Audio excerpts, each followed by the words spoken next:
Overnight, a very disturbing new threat from Iran. State TV in Iran aired a video that appears to place a $10 million bounty on the life of Barron Trump, the president's youngest child. The video even shows locations where the 20-year-old is known to spend time. I don't want to even mention those locations. The Secret Service says it is aware of the threat, but won't comment for security reasons. Well, I think you have to take these kinds of threats very seriously, especially if they did it over Iranian TV. It's crazy for them to even try something like that, because that would probably result, without question, in an all-out war. Welcome back to Clips News. Today we are covering an alarming escalation in international security following reports that Iranian state television broadcast a video containing direct threats and a $10 million bounty aimed at Donald Trump's son, Barron Trump. CNN's Wolf Blitzer brings in former CIA Director and Secretary of Defense Leon Panetta to evaluate the credibility of these state-backed threats and discuss the Secret Service response. Panetta warns that while such propaganda reflects desperation, lone wolf insightful rhetoric must be taken with absolute seriousness as it risks triggering an all-out military conflict. Furthermore, the discussion examines whether Washington's aggressive economic sanctions strategy on Tehran is pushing the U.S. toward a major collision course with Beijing over illicit oil imports.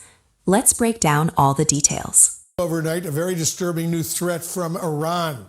State TV in Iran aired a video that appears to place a $10 million bounty on the life of Barron Trump, the president's youngest child. The video even shows locations where the 20-year-old is known to spend time. I don't want to even mention those locations. The Secret Service says it is aware of the threat, but won't comment for security reasons. Joining us now is Leon Panetta.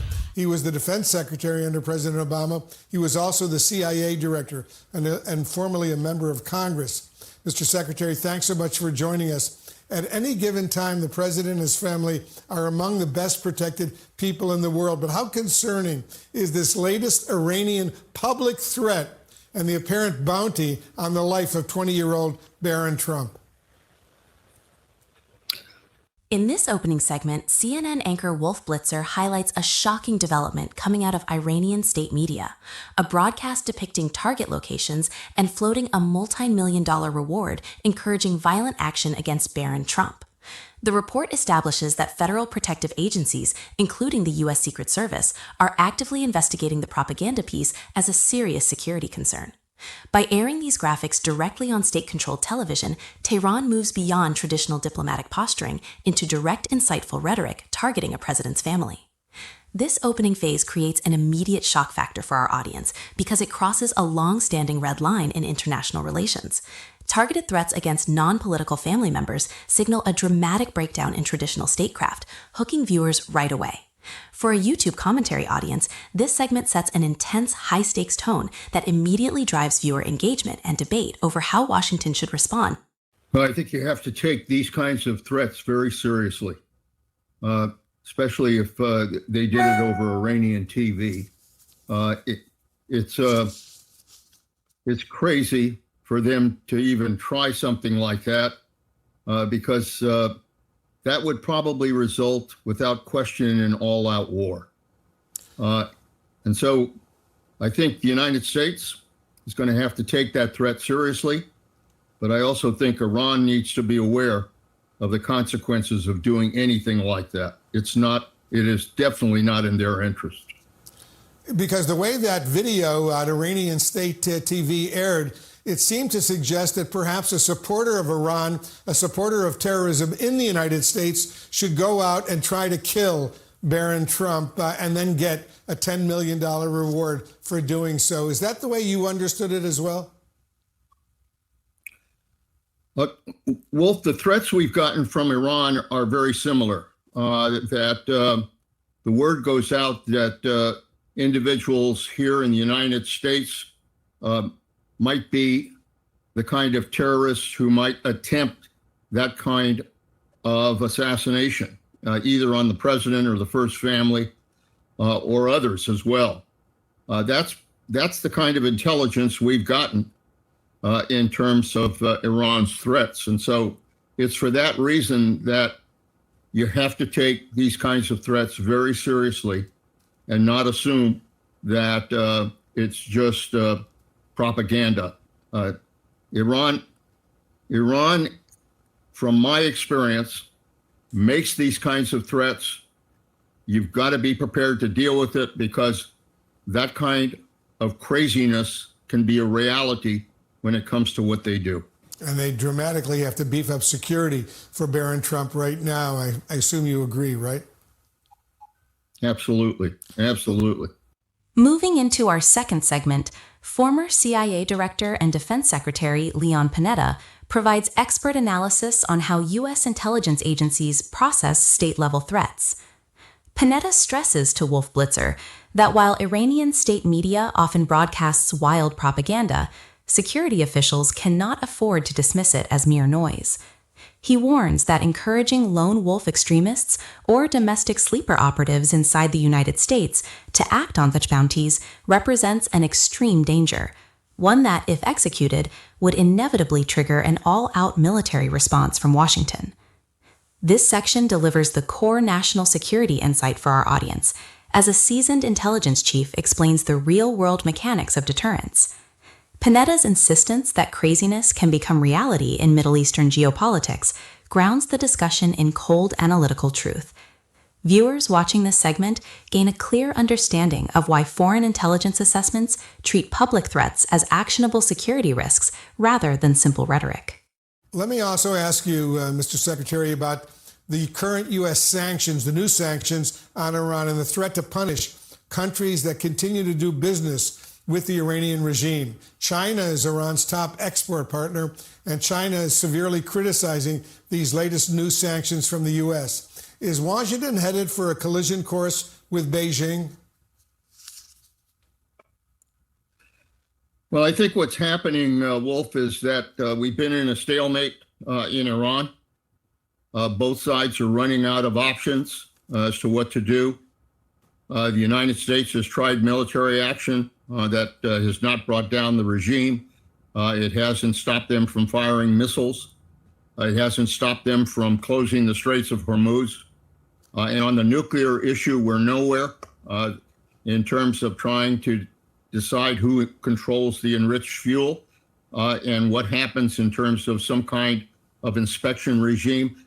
None of that is anywhere. And so the United States is now trying an economic approach, D-Day. But on D-Day, when the United States landed, we had a lot of allies landing with us. That's not the case here on this economic D-Day. The reality is that China, nor any of the countries that Iran has traded with, are part of this approach. And for that reason, it becomes very hollow unless you can get other countries, particularly China, involved in making sure that we do everything to isolate Iran. So I do not see this as being a very successful move until they're able to get that kind of cooperation. And I don't see that coming from China in particular. And on that specific issue, if China is not held to account, Mr. Secretary, will Iran's other major trading partners, such as India and Turkey, for example, be as likely to sever ties? I think all of them are going to be very cautious before they take action here.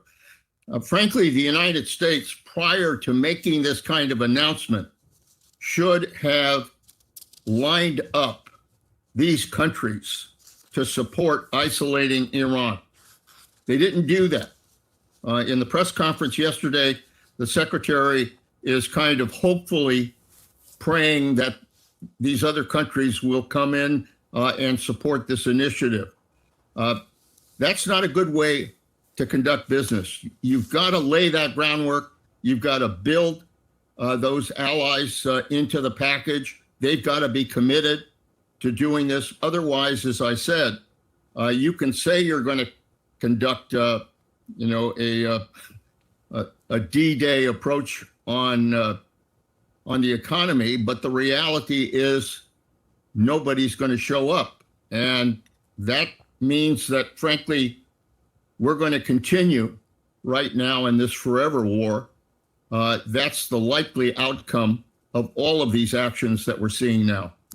We just learned in the last few minutes that the CIA Director, John Radcliffe, secretly traveled to Moscow overnight to meet with top Russian officials. It comes as negotiations to try to end the war between Russia and Ukraine have stalled, and just after the Treasury Secretary, Scott Bessent, announced a strategy to isolate Iran from the rest of the world.